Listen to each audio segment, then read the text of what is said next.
America की आज जो सॉफ्टवेयर इंडस्ट्री इतना डेवलप करी है उसके पीछे इंडियंस का भी हाथ है। जो इनका ऑब्जेक्टिव है कि अमेरिका के लोगों को नौकरी मिले, बल्कि अमेरिका से नौकरियां कम होके इंडिया जैसी कंट्रीज़ में नौकरियां और बढ़ेंगी। सिर्फ सॉफ्टवेयर इंडस्ट्री में नहीं, आप नासा साइंटिस्ट ले लीजिए, 40% के करीब इंडियन ओरिजिन के हैं। बिल्कुल ठीक है कि अमेरिका को ज़्यादा नुकसान होगा, क्योंकि अमेरिका में इसीलिए सॉफ्टवेयर इंजीनियर जाते हैं क्योंकि वर्ल्ड में जैसे last year 340,000 H1B visas issue हुए, जिसमें से 74.5% जो थे वो इंडियन लोगों को इशू हुए। आप देखिए सिलिकॉन वैली में, चाहे वो IBM है, चाहे वो फेसबुक है, चाहे वो ओरेकल है, चाहे वो एक्सचेंचर है, कोई भी कंपनी है, उसमें 40% के करीब people of Indian origin are there. क्योंकि इंडियन सॉफ्टवेयर साइंटिस्ट जो हैं इस टाइम वर्ल्ड में रिनाउंड है, और जितनी मैन पावर और यंग मैन पावर इंडिया में है वर्ल्ड में कहीं नहीं है। तो इसलिए अमेरिका की आज जो सॉफ्टवेयर इंडस्ट्री इतना डेवलप करी है उसके पीछे इंडियंस का भी हाथ है। और सिर्फ सॉफ्टवेयर इंडस्ट्री में नहीं, आप नासा साइंटिस्ट ले लीजिए, 40% के करीब इंडियन ओरिजिन के हैं।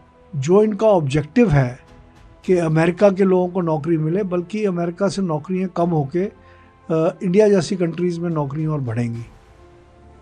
सर, इसको लेकर राहुल गांधी 71% H1B वीज़ा हैं।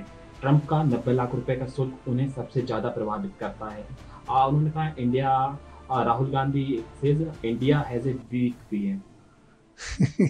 देखिए, मैं उसकी किसी भी बात को सीरियसली नहीं लेता, क्योंकि मुझे समझ नहीं है कि वो किस बेसिस पे क्या स्टेटमेंट देते हैं। बट जो अमिताभ कांत ने बात कही है और जो पूरी वर्ल्ड के इकोनॉमिस्ट कह रहे हैं वो ये है कि इसे लॉन्ग टर्म में हमें फ़ायदा होगा। और मेरे ख्याल में हमारे प्राइम मिनिस्टर ने जितना डिप्लोमेटिकली सारी सिचुएशन को हैंडल करा है, जैसे कि जब हमारे पे टैरिफ्स लगाए गए तो प्राइम मिनिस्टर ने कोई रिएक्शन नहीं दिया और बड़े काम कंपोज मैनर में ही शोड हिज स्ट्रेंथ।